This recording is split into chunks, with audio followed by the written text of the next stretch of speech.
Hey guys, welcome back and thanks for watching This Olde Thing. I'm Jessie Sage and I am excited to share this week's thing with you. So I sort of have a special episode because it was inspired by a current event that is currently going on. If you didn't guess by my shirt, it's about Britney. Some of you may have seen and some of you may not, so I'm just gonna really quickly tell you why I was inspired by this and the correlation.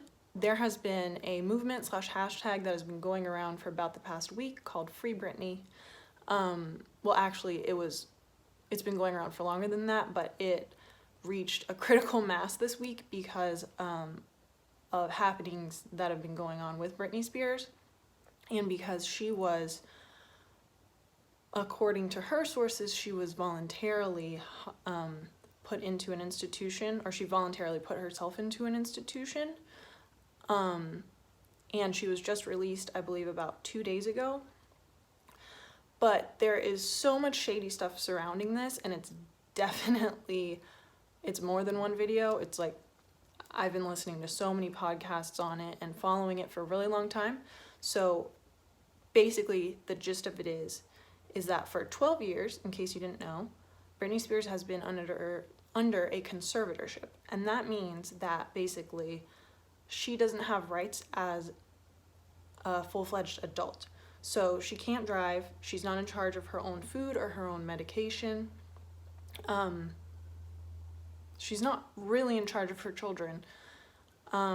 She can't vote. So even though they did this whole campaign called Vote Bitch, she can't vote. And supposedly she's been under this for her own protection. But this is a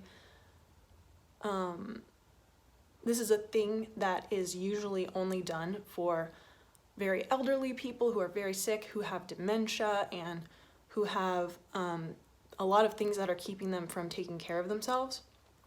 So the question is, what's true? Either she should be under this, and as you can clearly tell, she is not someone who has dementia or who is incapable of doing day-to-day activities, because since she has been under this conservatorship, she's gone on multiple tours, she's made hundreds of $millions. She basically brought the Las Vegas residency idea back to life. And all of this work, meet and greets, interviews, all of these things are not something that you could or should be doing if you needed a conservatorship. So basically it doesn't add up. It's like either she needs it and she needs to be protected because she can't just simply make food for herself or make sure that she takes her own medication. Either she needs that, and if that's true, then she doesn't need to be going to all these meet and greets that she clearly hates and being just forced back to constantly work like this circus animal, literally. Or if she is capable, then she does not need to be under the conservatorship. So that's the gist of it. 3 minutes and 44 seconds, that's pretty damn good. There are so many freaking details that I could give you guys. Just ask me and I'll be happy to answer in the comments, but I'll also put Britney's Gram, a podcast that is so on top of this and run by investigative journalists who are really doing awesome work looking into this.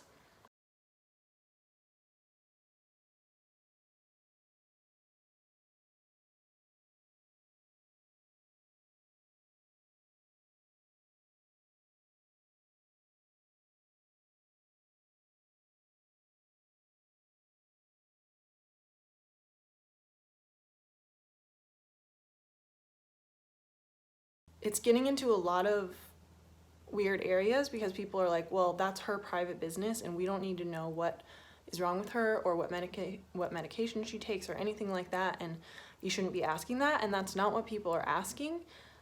They're just saying that she should have the right to decide if she's capable of making $1 billion for the people on her team, and her main conservator is her dad. If she's capable of doing all that, then she's capable of just living as a 37-year-old person. So yes, so that brings me to Marilyn. Surprisingly, actually, on several different podcasts and different places I've already seen people mentioning the similarities. But I really was just stricken by the similarities. So maybe some of you guys are too. If you've ever followed me here, you might know that I love Marilyn Monroe, and I love, like, more than just her, I love learning about her story and her history and like discerning all the different threads and different versions of the story. And my favorite way to find out about her is through her own words.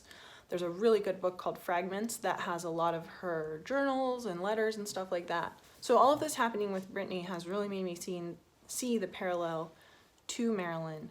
And that is very upsetting because I don't like to recognize that we still live in a time where so many stupid things are happening. I just like to think like, oh God, well that was the past and that was horrible, but that wouldn't happen today. And the thing is that it does seem like something very similar is happening today. So before I read you the letter, I just wanted to say that the similarities that I'm seeing are that the media and people around these stars are using the idea of sanity to control people. A lot of people do have differing ideas, but if you look it up on Wikipedia, the public perception of why Marilyn Monroe died was that she overdosed on barbiturates. And yeah, that's it. And we sort of have this idea that like she was doomed from the start, and that's something that you'll see in a lot of footage of her, a lot of photos and images. Just the way that they're kind of presented is this sort of like tragic beauty kind of a thing, no matter what age it is of her. Marilyn's death is a super extensive subject. I have a couple videos about it. I'll link them. There's much more about it on the internet. I'm not saying that I know what happened, but I don't believe that what they said happened, and I do believe that. But I do know that people who it benefited for Marilyn to be seen a certain way, such as 20th Century Fox, John F. Kennedy, lots of other people, but I know for a fact those two, they created stories that would make her seem unreliable. So when I see her looked at as like a doomed person who was just gonna die anyway because she was so crazy, or as if because she was depressed at times, as if it just meant that, well, of course she's just gonna end up dead. That's a very unhealthy way of looking at it for her and also for all of us, because a lot of us have depression and don't just assume, well, I'm depressed today, so I'm probably gonna end up dead. I may as well just die today. Like, that's so wrong, and it takes away so much of her joy in life that was in her and all the things that she was trying to do. And 20th Century Fox, I'm sorry if I'm going off on a tangent, but I'm trying to bring so many threads together for you guys. Just tell me if you're confused. They specifically tried to discredit her, and in a lot of ways succeeded, because a lot of people don't know this. She actually was the first woman to make her own production company, and she was signed with Fox. She went out against them. She made her own company called Marilyn Monroe Productions and made her own film. Bus Stop was a film that she actually selected herself and produced, and Fox was super threatened by one of their largest stars, especially a woman, just being like, screw you guys, and going off and making her own thing, which is so freaking cool. And so, you know, it's so now, like, we're just like, well, I'll just make a YouTube channel or whatever, and I'd love to see like what she would have done with these tools that we have. But anyway, so it benefited them for her to seem unreliable and crazy. And if you want to know like specific articles or something like that, let me know, and then I can research it and make a video about it. Onto the Britney side, you know, everyone knows what I'm talking about when I say 2007.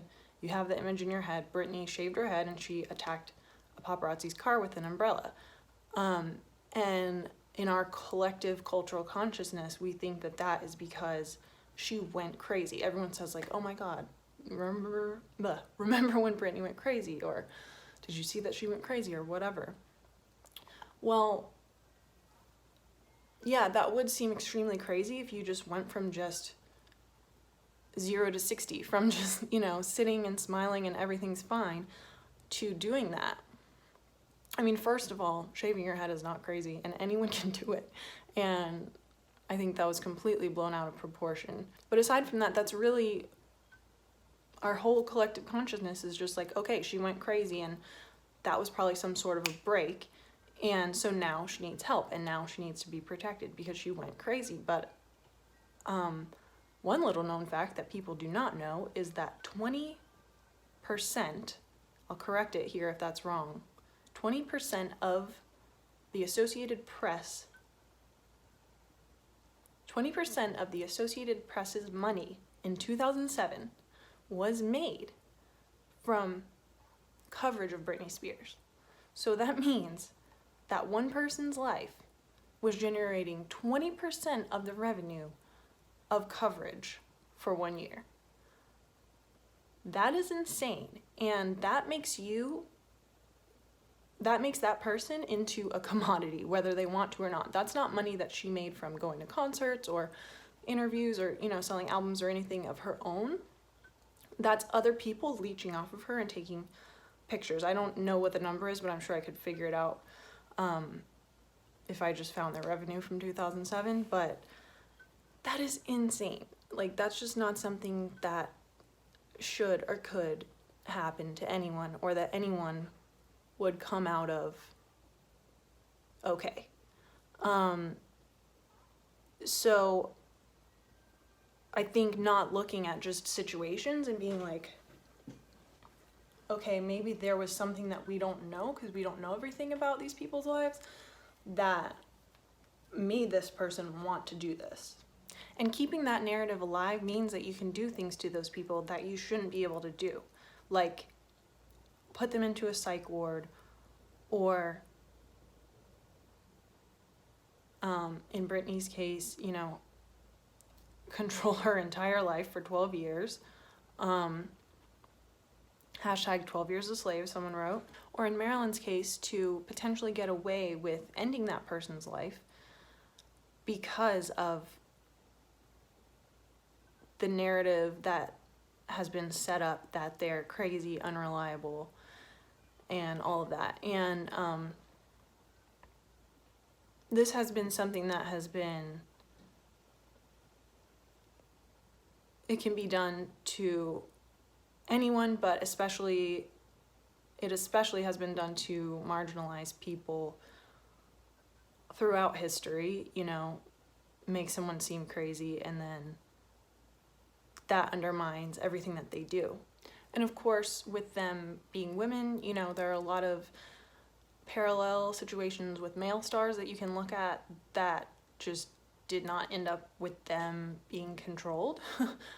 They're just kind of allowed to just do their thing. So that's also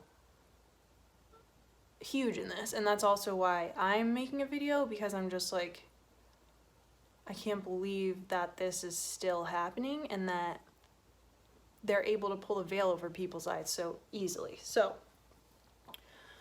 that was so long. If anyone's still here, waiting for the actual thing that I was going to tell you about. So, I have the letter here. So, I found the letter on a couple of different articles. Even just the way that 5 out of 6 articles talk about Marilyn just made me so annoyed, because they just have the wrong intentions and the wrong tone.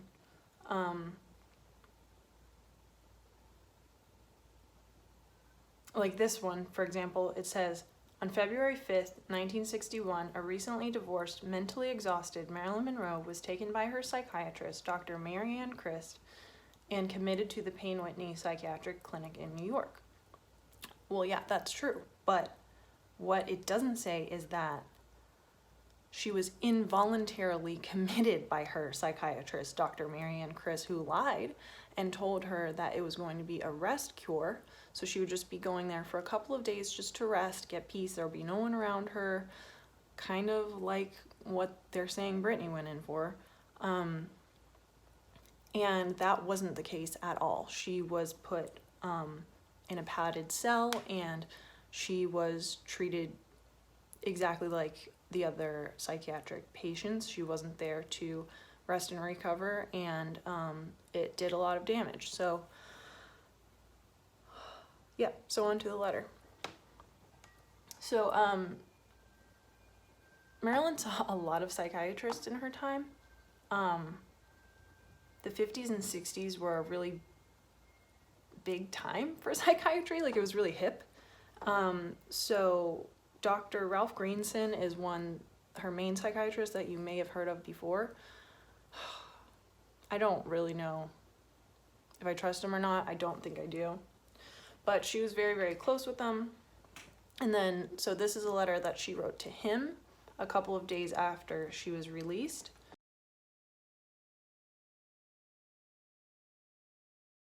March 1st, 1961.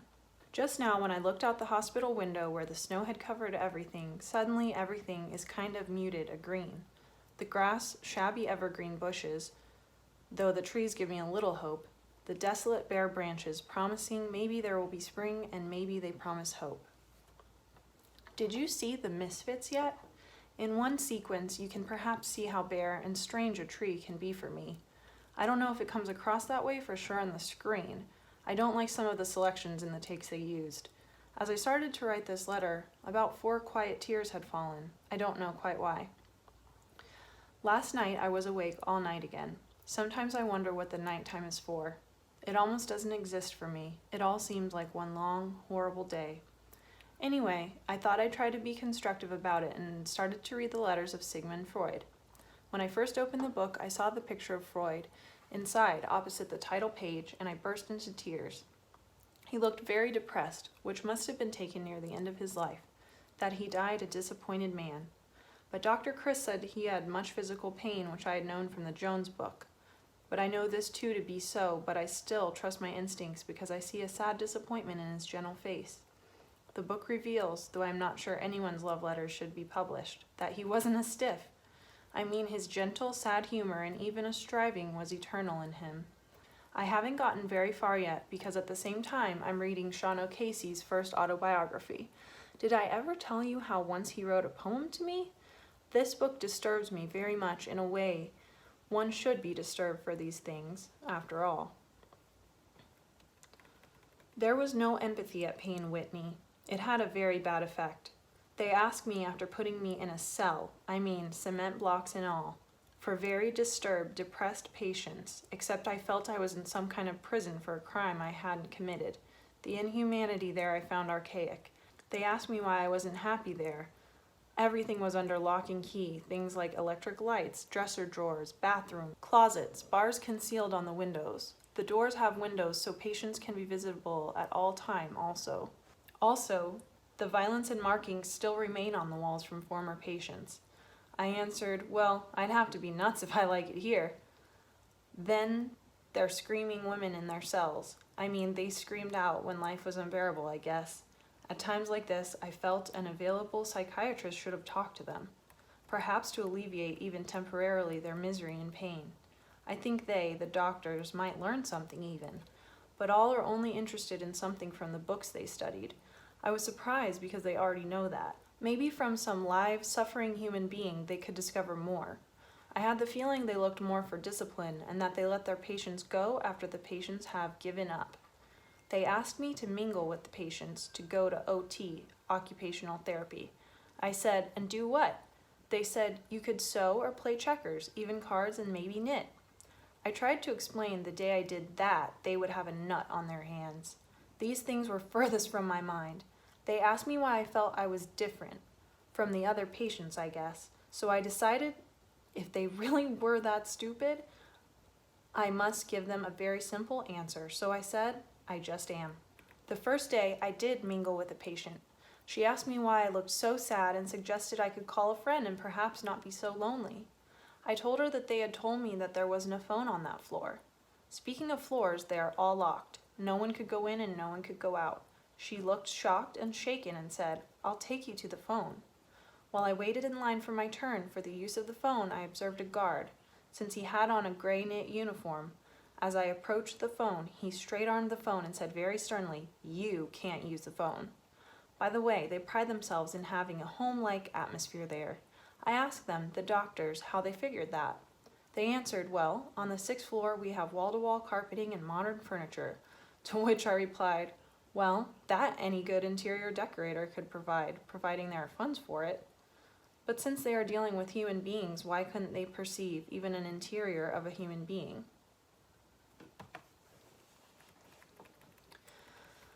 The girl that told me about the phone seemed such a pathetic and vague creature. She told me after the straight arming, "I didn't know they would do that."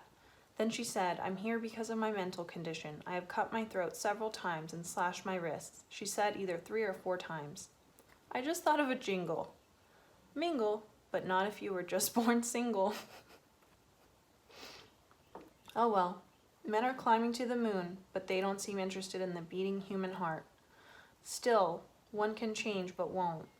By the way, that was the original theme of the Misfits. No one even caught that part of it. Partly because, I guess, the changes in the script and some of the distortions in the direction and ... Later written. I know I will never be happy, but I know I can be gay. Remember I told you, Kazan said I was the gayest girl he ever knew, and believe me, he has known many. But he loved me for 1 year, and once rocked me to sleep one night when I was in great anguish. He also suggested that I go into analysis and later wanted me to work with his teacher, Lee Strasberg. Was it Milton who wrote "The Happy Ones Were Never Born"? I know at least 2 psychiatrists who are looking for a more positive approach. This morning, March 2nd. I didn't sleep again last night. I forgot to tell you something yesterday. When they put me into the first room on the 6th floor, I was not told it was a psychiatric floor. Dr. Chris said she was coming the next day. The nurse came in after the doctor, a psychiatrist, had given me a physical examination, including examining the breast for lumps. I took exception to this, but not violently, only explaining that the medical doctor who had put me there, a stupid man named Dr. Lipkin, had already done a complete physical less than 30 days before.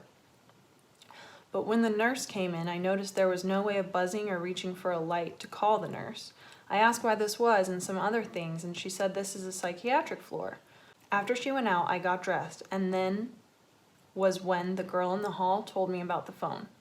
I was waiting at the elevator door, which looks like all other doors, with a doorknob, except it doesn't have any numbers. You see, they left them out. After the girl spoke with me and told me about what she had done to herself, I went back into my room, knowing they had lied to me about the telephone, and I sat on the bed trying to figure out if I was given this situation in an acting improvisation, what would I do? So I figured it's a squeaky wheel that gets the grease. I admit it was a loud squeak, but I got the idea from a movie I made once called Don't Bother to Knock. I picked up a lightweight chair and slammed it, and it was hard to do because I've never broken anything in my life, against the glass intentionally. It took a lot of banging to get even a small piece of glass, so I went over with the glass concealed in my hand and sat quietly on the bed waiting for them to come in. They did, and I said to them, "If you're going to treat me like a nut, I'll act like a nut." I admit the next thing is corny, but I really did it in the movie, except it was with a razor blade. I indicated that if they didn't let me out, I would harm myself. The furthest thing from my mind at that moment, since you know, Dr. Greenson, I'm an actress and would never intentionally mark or mar myself. I'm just that vain. Remember when I tried to do away with myself, I did it very carefully with 10 Seconal and 10 Tuinal and swallowed them with relief. That's how I felt at the time. I didn't cooperate with them in any way because I couldn't believe in what they were doing. They asked me to go quietly, but I refused to move, staying on the bed, so they picked me up by all fours. 2 hefty men and 2 hefty women, and carried me up to the 7th floor in the elevator. I must say at least they had the decency to carry me face down. You know, at least it wasn't face up. I just wept quietly all the way there, and then was put in the cell I told you about, and that ox of a woman, one of those hefty ones, said, "Take a bath." I told her I had just taken one on the 6th floor. She said very sternly, as soon as you change floors, you have to take another bath. The man who runs that place, a high school principal type, although Dr. Chris refers to him as an administrator, he was actually permitted to talk to me, questioning me somewhat like an analyst. He told me I was a very, very sick girl and had been a very, very sick girl for many years. He looks down on his patients because I'll tell you why in a moment. He asked me how I could possibly work when I was depressed. He wondered if that interfered with my work. He was being very firm and definite in the way he said it. He actually stated it more than he questioned me, so I replied, didn't he think that perhaps Greta Garbo and Charlie Chaplin, perhaps Ingrid Bergman, when they had been depressed, when they worked sometimes? But I said it's like saying a ball player like DiMaggio, if he could hit a ball when he was depressed. Pretty silly. By the way, I have some good news, sort of. Since I guess I helped, he claims I did. Joe said I saved his life by sending him, that's Joe DiMaggio, by sending him to a psychotherapist. Dr. Chris says he's a very brilliant man, the doctor. Joe said he pulled himself up by his own bootstraps after the divorce, but he told me also that if he had seen me, he would have... Joe said he pulled himself up by his own bootstraps after the divorce, but he told me also that if he had been me, he would have divorced him too. Christmas night, he sent a forest full of poinsettias. I asked who they were from, since it was such a surprise. My friend Pat Newcomb was there. They had just arrived then. She said, I don't know. The card says, Best Joe. Then I replied, well, there's just one Joe. Because it was Christmas night, I called him up and asked him why he had sent me the flowers. He said, first of all, because I thought you would call me to thank me, and then he said, besides, who in the hell else do you have in the world? He said, I know, I was married to you and was never bothered or saw any in-law. Anyway, he asked me to have a drink sometime with him. I said I knew he didn't drink. He said he now occasionally takes a drink, to which I replied then it would have to be a very, very dark place.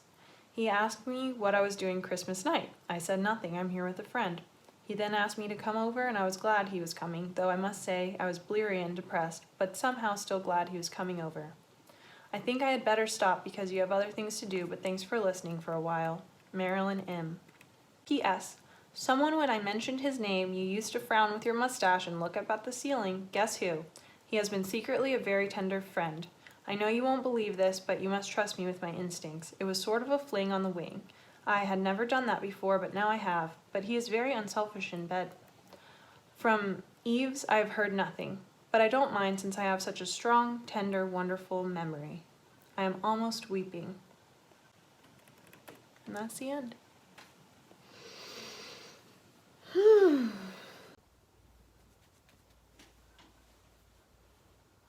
So, on to the thrilling part of the story is, how did she get out?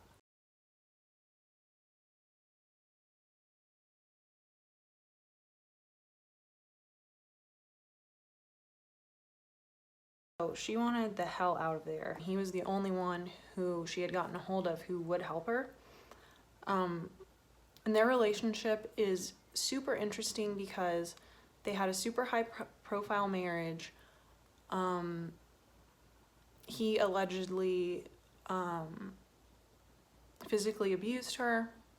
He really, according to all reports, really just wanted her to retire and just be a housewife, and had a lot of problems with the idea of her as a sex star. But despite that, they always remained friends and had an ongoing relationship until her death. And he did things like this after they were divorced. You know, this was only about a year before she passed away, so they'd been divorced for years.